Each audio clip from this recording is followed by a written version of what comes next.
Welcome प्यारे बच्चों। आज हम रेडियो नाटक को बहुत ही आसान भाषा में समझेंगे। तो चलिए शुरू करते हैं।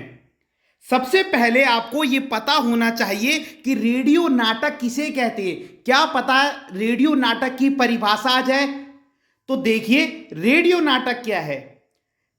जब किसी नाटक को रेडियो के द्वारा प्रसारित किया जाता है तो उसे रेडियो नाटक कहते हैं। तो बहुत ही सिंपल परिभाषा है कि जब किसी नाटक को रेडियो के द्वारा प्रसारित किया जाता है उसे रेडियो नाटक कहते हैं, है ना। जब कोई भी नाटक किसमें आ रहा है, मतलब किसमें आपको सुनाई दे रहा है, रेडियो के द्वारा, है ना, स्टेज में नहीं। जब कोई नाटक स्टेज में दिखाई देता है तो उसे तो हम देख सकते हैं, वो चीज अलग है। लेकिन जब किसी नाटक को रेडियो के द्वारा प्रसारित किया जाता है तो उसे रेडियो नाटक कहते हैं। एक नाटक तो वो होता है जो हम स्टेज में देखते हैं, है ना, जिसे हम रंगमंच कहते हैं। स्टेज को हिंदी में क्या कहते हैं? रंगमंच। तो कई बार हमारी स्कूल में बहुत सारे प्ले होते हैं स्टेज में, तो वो तो हमारे सामने विजुअल होते हैं, हमें चित्र के द्वारा दिखाई देते हैं। लेकिन जो रेडियो नाटक होता है उसे हम केवल क्या कर सकते हैं? सुन सकते हैं, उसे हम देख तो सकते ही नहीं है। तो रेडियो नाटक की परिभाषा क्या है? जब किसी नाटक को रेडियो के द्वारा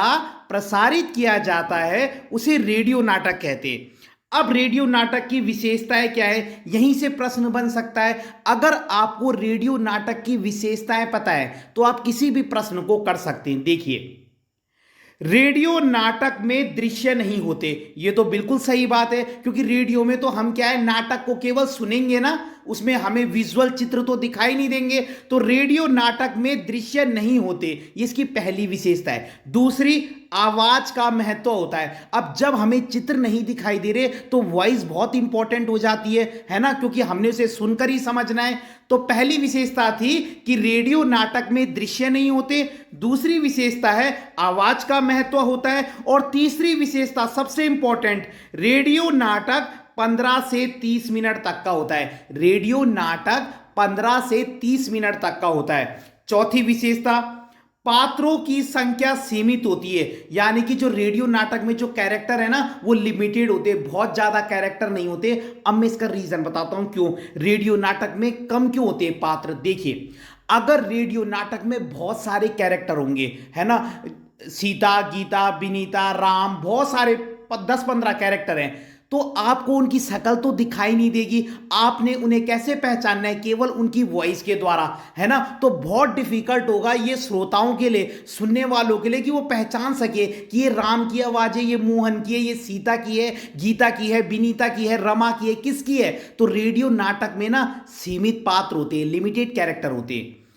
अगला, रेडियो नाटक की अवधि सीमित होती है। ये तो बहुत इंपॉर्टेंट है। अभी मैंने क्या बताया, 15 से 30 मिनट। अगर रेडियो नाटक 1-1 घंटे के होंगे तो कौन इंसान उनके सामने बैठकर उनको सुनता रहेगा? बहुत डिफिकल्ट है। तो रेडियो नाटक ना सीमित होते हैं, कम हो, इंटरेस्टिंग हो, क्योंकि अगर वो बहुत लंबे लंबे होंगे तो लोग बोर हो जाएंगे। तो रेडियो नाटक की अवधि सीमित होती है। अगली विशेषता है, रेडियो नाटक लिखना कठिन होता है, क्योंकि रेडियो नाटक में लोगों को चित्र तो दिखाई नहीं देते। तो अगर लोगों का इंटरेस्ट बनाए रखना है तो जो उसकी स्टोरी है वो बहुत दमदार होनी चाहिए, क्योंकि लोगों ने उसे केवल सुनना है और आप लोगों ने उनका इंटरेस्ट बनाए रखना है कि वो रेडियो के आगे बैठे रहें, है ना। तो ये सारी विशेषताएं आप याद कर सकते हैं, इससे आप किसी भी प्रश्न को कर सकते हैं। फॉर एग्जाम्पल, अगर वो प्रश्न ये पूछ दे कि रेडियो नाटक लिखते समय किन बातों का ध्यान रखना चाहिए, तो आप क्या लिखोगे? यही लिखोगे क्या कि रेडियो नाटक की अवधि क्या होनी चाहिए? सीमित होनी चाहिए।